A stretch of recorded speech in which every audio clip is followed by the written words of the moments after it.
So hello friends, welcome मेरे channel SC pharma. तो आज हम बात करने वाले हैं बी फार्मा फिफ्थ सेमेस्टर के जो फार्माकोलॉजी सेकेंड है उसके कुछ इंपॉर्टेंट क्वेश्चन हैं।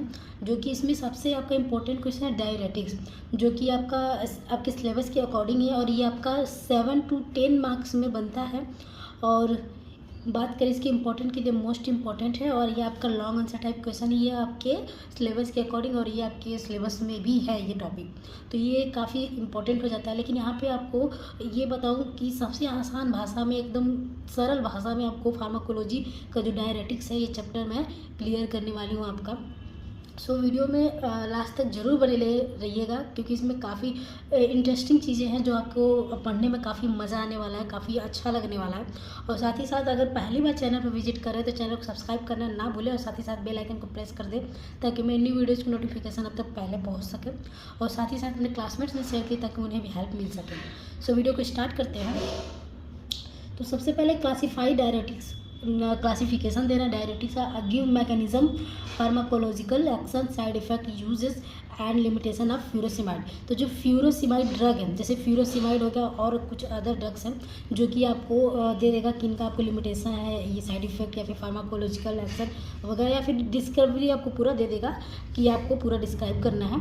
तो इसमें आपका एक इंपॉर्टेंट ड्रग है फ्यूरोसिमाइड जो कि डायरेटिक्स है, तो इसका आपको देना है। तो लॉन्ग आंसर टाइप क्वेश्चन बनने वाला 10 मार्क्स का में आएगा, कभी कभी 7 मार्क्स में आ जाता है। सो वीडियो को स्टार्ट करते हैं।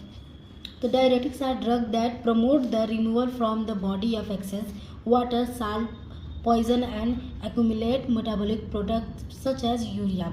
देखिए डायरेटिक्स क्या होता है कि डायरेटिक्स मतलब यूरिन से रिलेटेड है।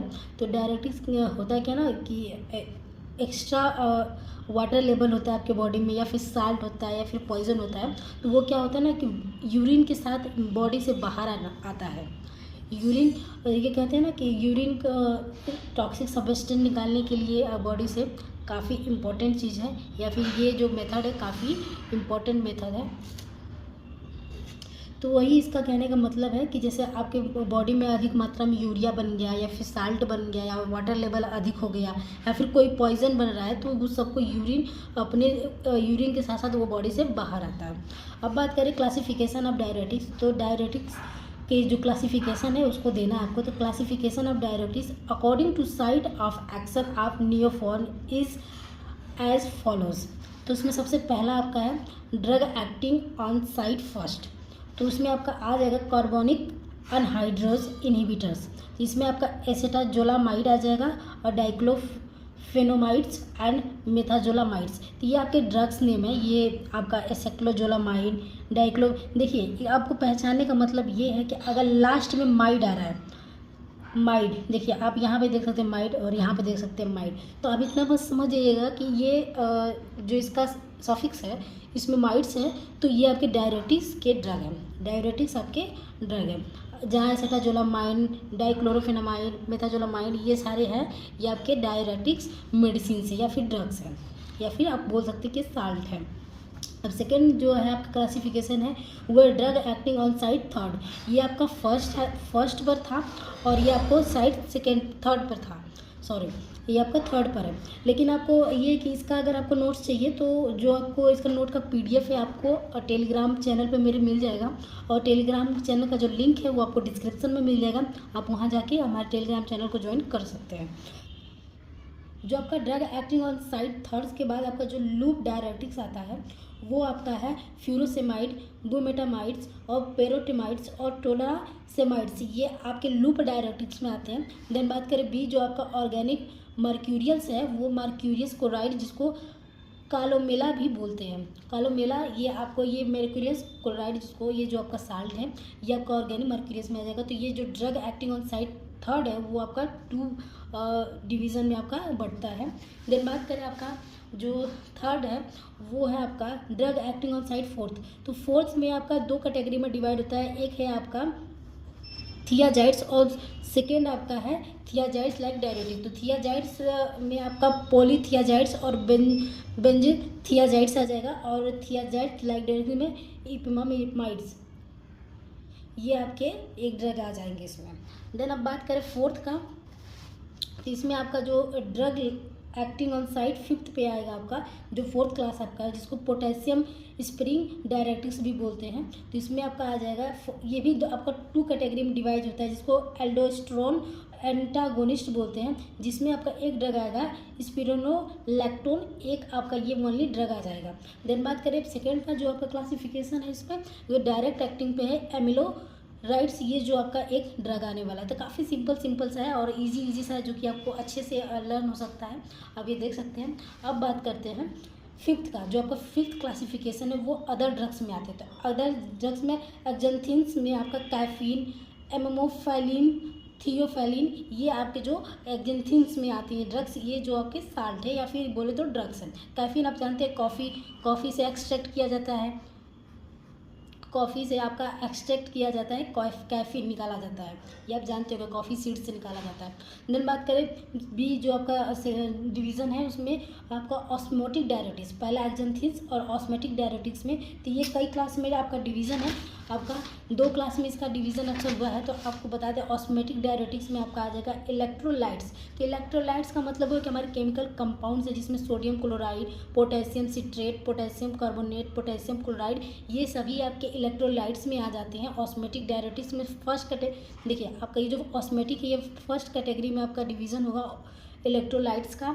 जो इलेक्ट्रोलाइट्स है, तो आप जानते हैं इलेक्ट्रोलाइट्स जो हमारे केमिकल कंपाउंड्स होते हैं, जिसमें आपका sodium chloride, potassium citrate, potassium carbonate, potassium chloride, ये सारे आ जाते हैं।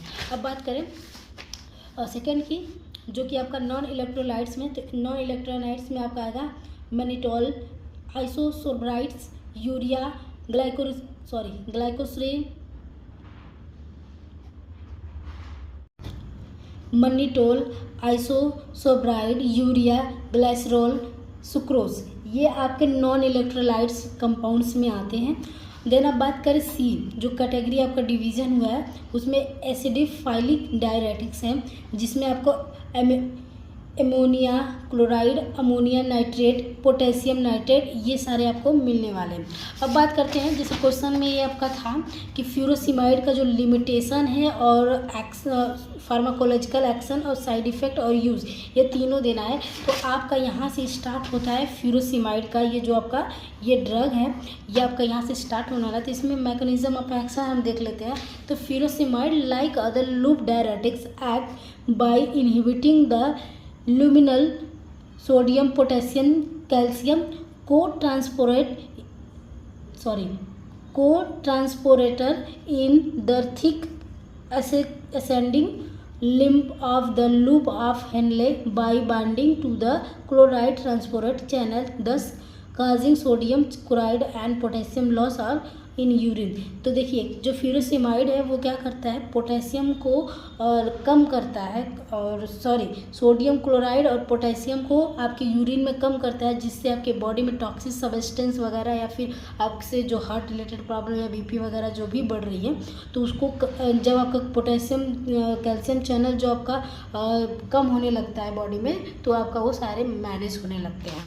अब बात करें फार्माकोलॉजिकल एक्शन ऑफ फ्यूरोसिमाइड। तो furosemide is a potent loop diuretics that work to increase the extraction of sodium plus and water by the kidney by inhibiting their reabsorption from the proximal and distal tubules as well as the loop of Henle। तो इसमें जो है आपका जो sodium level होता है आपके body में, उसका एक्सट्रैक्शन और जो पोटेंशियल लूप ऑफ डायरेटिक्स होता है वो सारे इंक्रीज़ होने लगते हैं, जो कि आपके बॉडी में आपके बॉडी में अगर इंक्रीज़ होता है तो कुछ सारे आपको प्रॉब्लम होने लगती है, जैसे आपके यूरिन का ज़्यादा होना या फिर यूरिन का रुक जाना, ये सारे प्रॉब्लम होती है। तो ये इसका जो एक्शन है वो आपके बॉडी में शो करता है, और साथ ही साथ जहाँ भी आपका सोडियम पोटेशियम चैनल आपका जो रुक जाता है तो काफ़ी आपको जो कि हार्मफुल इफ़ेक्ट्स आपके बॉडी पे शो करता है। अब बात करें साइड इफ़ेक्ट्स ऑफ फ्यूरोसिमाइड का, तो काफ़ी इंपॉर्टेंट होने वाला है कि आप जो भी ड्रग पेशेंट को दे रहे हैं फ्यूरोसिमाइड, तो इसके साइड इफ़ेक्ट्स क्या शो करते हैं। तो साथ ही साथ में आप देख सकते हैं नोज़िया या फिर वोमिटिंग। नोज़िया मतलब लगता है कि अब उल्टी हो जाएगी, और वोमिटिंग क्या होता है कि उल्टी हो चुकी है। डायरिया आपको हो सकता है, कॉन्स्टिपेशन हो सकता है, स्टमक क्रैम्पिंग हो सकता है, feeling like the room is spinning, ऐसा लगता है चक्कर जिसको बोलते हैं, ये लगेगा कि रूम घूम रहा है। और ये इसको या फिर वर्टिगो भी बोलते हैं, जैसे feeling like the room is spinning को वर्टिगो भी बोलते हैं। डिजीनेस, हेडेक, सरदर्द, ब्लर विजन, आपको धुंधलापन दिखाई भी दे सकता है आपकी आंखों से, ये जो इसके साइड इफ़ेक्ट्स हैं। अब बात करें यूज ऑफ फ्यूरोसिमाइड, तो furosemide is use to treat fluid retention edema in people with congestive heart failure, liver disorder और kidney disorder such a nephrotic syndrome. देखिए ये आपका जैसे कंजेस्टिव हार्ट फेलर हो गए तो उसमें यूज कर सकते हैं, या फिर लीवर डिजीज़ है तो उनके लिए यूज हो सकता है, किडनी डिजीज़ है या डिसऑर्डर है कोई तो उसमें आप यूज कर सकते हैं, या फिर नियोफ्रोटिक सिंड्रोम है या फिर इडिमा के पेशेंट है उनको यूज कर सकते हैं। जैसे देखिए किडनी और ये आपका हार्ट फेलर, जैसे आपके बॉडी में सोडियम पोटेशियम चैनल जो आपका है अगर वो रेगुलर है या फिर सही है तो आपके जो हार्ट फेलर या फिर बीपी बढ़ जाना या फिर लीवर की जो भी प्रॉब्लम है वो सब सही होने वाले या फिर नॉर्मल रहने वाला है। लेकिन अगर वो ज़्यादा बढ़ जाता है तो आपको फ्यूरोसिमाइड दिया जाता है ताकि यूरिन के साथ कैल्शियम और पोटेशियम चैनल ज़्यादा मतलब जो कि यूरिन साथ बाहर आ जाए और आपको आपके जो ये सारे प्रॉब्लम है उनको एक अच्छा सा मतलब अच्छी राहत मिल सके, इसलिए फ्यूरोसिमाइड देते हैं। ठीक, देखिए अगर सोडियम आपके यूरिन में ज़्यादा है या फिर बॉडी में ज़्यादा है तो उसको निकालने का मात्र एक तरीका है यूरिन, और जिससे आपको फ्यूरोसिमाइड देंगे तो उससे यूरिन का फॉर्मेशन ज़्यादा होता है, इसलिए फ्यूरोसिमाइड दिया जाता है। अब बात करें लिमिटेशन का, तो अगर डायबिटीज़ है या फिर low amount of magnesium in the blood या फिर low amount of calcium sodium potassium and chloride in the blood, या फिर a type of joint disorder due to excess uric acid in the blood called gout, या फिर hearing loss. देखिए अब बात ये है कि आपके बॉडी में जो आपका जो चैनल जो चल रहा है सोडियम पोटेशियम कैल्शियम, देखिए अब अगर बॉडी में आपकी सोडियम ज़्यादा है, ठीक है, कैल्शियम ज़्यादा है, सॉरी पोटेशियम ज़्यादा है कैल्शियम ज़्यादा है, तो आप फ्यूरोसिमाइड देकर पेशेंट को यूरिन करा सकते हैं, जिससे यूरिन होगा और उनके बॉडी में ये मैनेज हो जाएगा।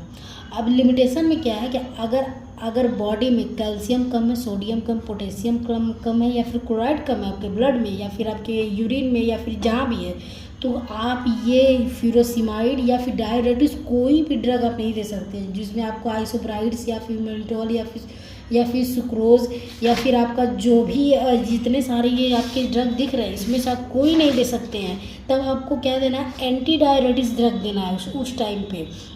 लेकिन अगर यूरिन का फॉर्मेशन करवाना है आपकी बॉडी में ये ज़्यादा हो गए, अगर सोडियम ज़्यादा हो गया फिर पोटेशियम या फिर कैल्शियम कोई भी ज़्यादा हो गया तो आपको हार्ट फेलर से डिजीज़ हो सकता है या फिर इडिमा के सिम्टम्स दिख सकते हैं या फिर इडिमा हो सकता है या फिर disease liver disease kidney disorder ये सारे आपके बढ़ सकते हैं।